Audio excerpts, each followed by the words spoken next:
Hi, everybody. So in this video, we're going to try to evaluate the credibility of the author of our sugar video, Nicole Avena.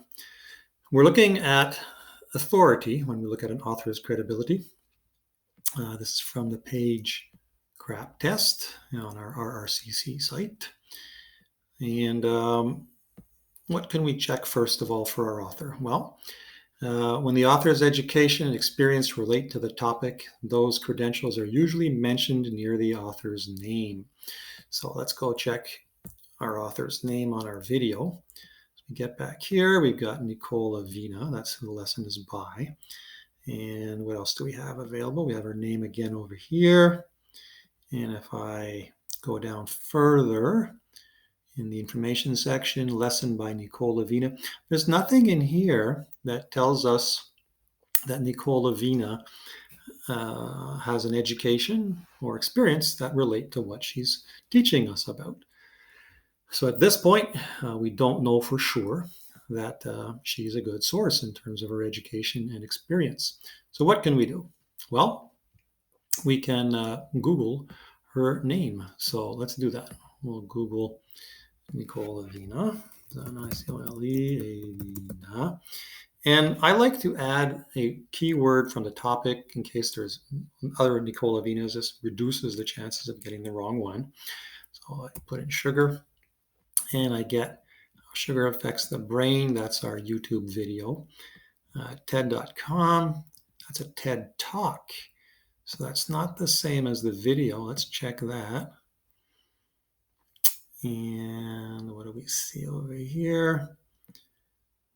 So this, oh, it is the same one. So that's the same video. Go back. What else have we got? The brain, that's the video again. Oh, Dr. Nicole Avena official website. Now, scientist, speaker, and consultant on nutrition, diet, food addiction. That's probably her. And we have the word sugar here, food addiction, overeating. That definitely is our video. So let's check out what's on her official website. Remember, we're looking for her education and her experience. So she's a scientist, speaker, and consultant on nutrition, diet, and food addiction. Yeah, that's her. And we've got a menu up here, which shows us contact and about. That probably would be good for us. Let's check the about first. So learn about her. She's an expert in diet. They don't say how many years experience she has treating people, if she treats people, whatever. First thing they say is she regularly appears on TV, radio, speaks at universities, government agencies, schools, special interest groups. That's not her education.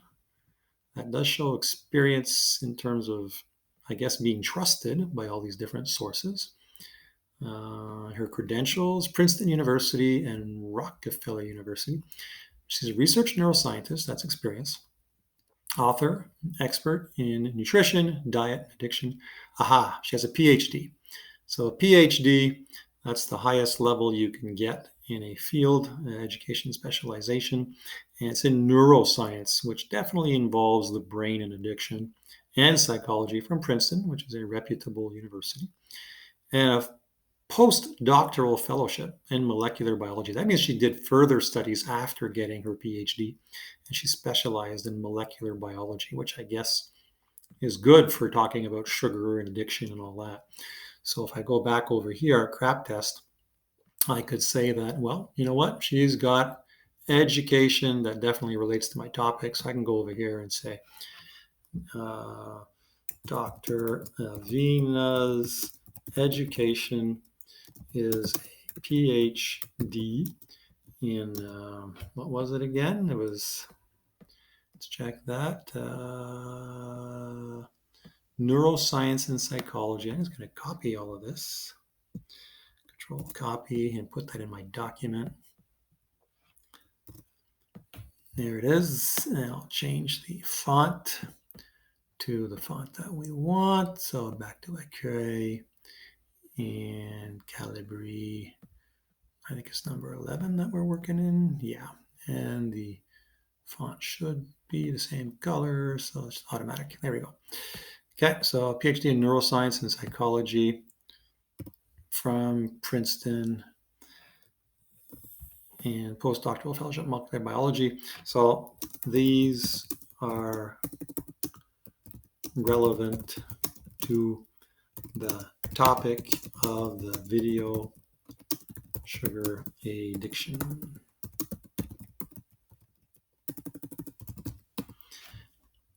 And they can say this gives her video credibility. We could also, if we want to say another thing about her, we could say that because she's been on all these different shows, she speaks at government agencies, at universities. That likely means she has a good reputation, because otherwise she wouldn't be invited to speak at these places. So it says she's made presentations to these organizations, Harvard, even in Yale and Columbia, National Academy of Medicine. So she has presented at a lot of reputable places. She must have a good reputation as she speaks at universities and on well-known, let's say, TV programs. And if you want to, you could put some lists in there like Harvard, Columbia, and let's throw in a TV program. We'll say the doctors. I don't know if that's I don't know if that's a credible source or not, but we'll put the Dr. Oz show. I guess he's got a reputation to protect as well. There you go. So that would be my analysis to say, well, we can trust the video because she has that background. Now, if you want to be sure, okay, something else you can do in terms of reputation is you put the person's name and you type in reputation. When I do that, I don't see any articles about her saying that, suggesting she's got a questionable reputation. There's just nothing in these titles that suggests there's an issue there. Let's compare that to if I do another guy who's also a nutrition person, who many people like and others consider a little bit unreliable or very unreliable, Joseph Mercola. So then if I do reputation for him, you get this. So the very right away, visionary or quack. So is this guy like really brilliant or is he a crazy person? Nut job. Just ordered to stop illegal claims. So this suggests that at least his reputation is questioned. Doesn't mean because you find stuff like this that the assessment is justified. You have to read it yourself and see whether you agree with the evaluation of the person's reputation. But when you find nothing at all, then there's more chance that the person is at least considered reliable. That's it. So you can do that search also for your authors. And that, I guess, in our case, kind of is enough to say that she's reliable. I guess that's it for authority. You'd also want to check other elements for your source. Is it up to date? Her video is from 2014. Has much changed in how our brains operate since 2014? Probably not. There might be more discoveries that add more subtlety to what she says, or not. So I would trust the accuracy, the currency, relevance. If we're doing something about sugar, it's certainly relevant. And purpose, well, is there bias? Does she gain anything by having a video that informs us about sugar as an addiction? Probably not, because unless she's, I don't know, promoting products and stuff on her website that are against, not against sugar, but promoting, I guess, supplements and stuff like that on her website. Does she do that? She has a bookstore. Let's see if there's any products on her website. Learn more, learn more, learn more. She has books that she promotes, but there doesn't seem to be any food products and all that. Books and publications. So I guess she is someone who is not trying to sell us any products other than what she eats, other than what to eat if you're pregnant.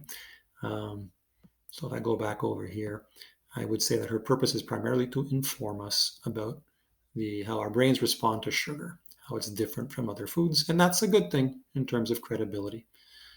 You could add that to your explanation over here too. So finally,